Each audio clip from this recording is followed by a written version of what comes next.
Mais uma manobra do governo Temer. A medida provisória que regularia pontos da reforma trabalhista irá vencer hoje. A medida foi proposta pela bancada do governo como forma de conter a pressão dos senadores de oposição que questionavam os retrocessos da reforma trabalhista. Depois de 5 meses abandonada, a medida deixa de valer. A partir de amanhã, grávidas e lactantes serão obrigadas a trabalhar em locais de baixa e média insalubridade, exceto por recomendação médica.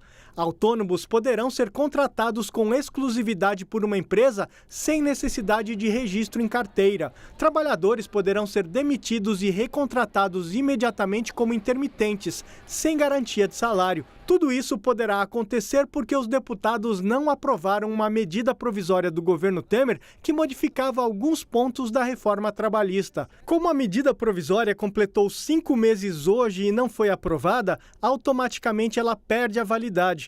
Amanhã, a chamada reforma trabalhista passa a valer exatamente como foi votada no Congresso. A medida provisória ela apareceu logo após um conjunto de críticas duras que a sociedade como um todo fez à reforma trabalhista. Os advogados, os juízes também foram inclusive acusados de insubordinação, de não quererem respeitar o parlamento. Mas tanto eram verdadeiras as críticas, corretas, que o próprio Poder Executivo foi lá e apresentou essas modificações que minoravam alguns aspectos muito negativos da reforma trabalhista.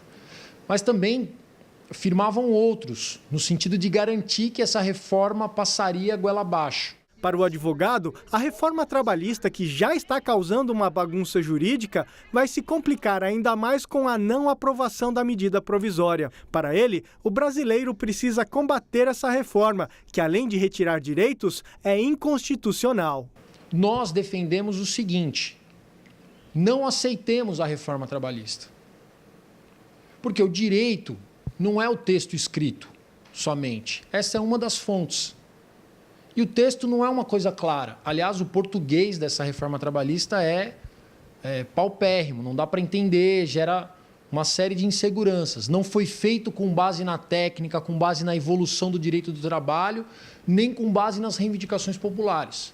Foi feito em escritórios de advocacia patronal muito preocupados com a sua própria remuneração e os interesses dos seus empregadores. Nesse cenário, nós defendemos o seguinte: a supremacia da Constituição. Mas quando se trata de apontar se a medida provisória seria boa ou ruim para os trabalhadores, as opiniões se dividem. Para a Central Única dos Trabalhadores, a medida provisória dava uma aparência de melhora em itens da reforma trabalhista, mas, na verdade, ela piorava os pontos que tentou modificar.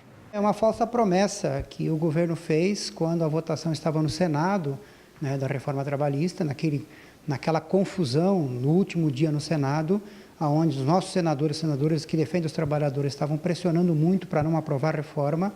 O governo fez uma manobra, mandou o seu líder, inclusive no Senado, se comprometer com uma medida provisória que atenuaria várias questões que os nossos senadores naquele momento estavam questionando. Na verdade, foi uma medida provisória sem um compromisso político, tanto é verdade que a própria Câmara Federal não quis assumir este compromisso. A CUT defende a revogação da chamada reforma trabalhista e, ao mesmo tempo, aponta que é preciso fortalecer os sindicatos, porque esse é o único modo de evitar retrocessos para os trabalhadores. Precisamos continuar a nossa jornada de luta, enfrentando a reforma trabalhista, fazendo o que nós temos feito, muita pressão, muita mobilização, para que as nossas convenções, os acordos coletivos mantenham aquilo que nós conquistamos ao longo dos anos e não deixe flexibilizar com a nova reforma. E o que vai depender agora, cada vez mais, é da nossa mobilização, da nossa pressão para evitar que haja mais retrocesso nos direitos dos trabalhadores.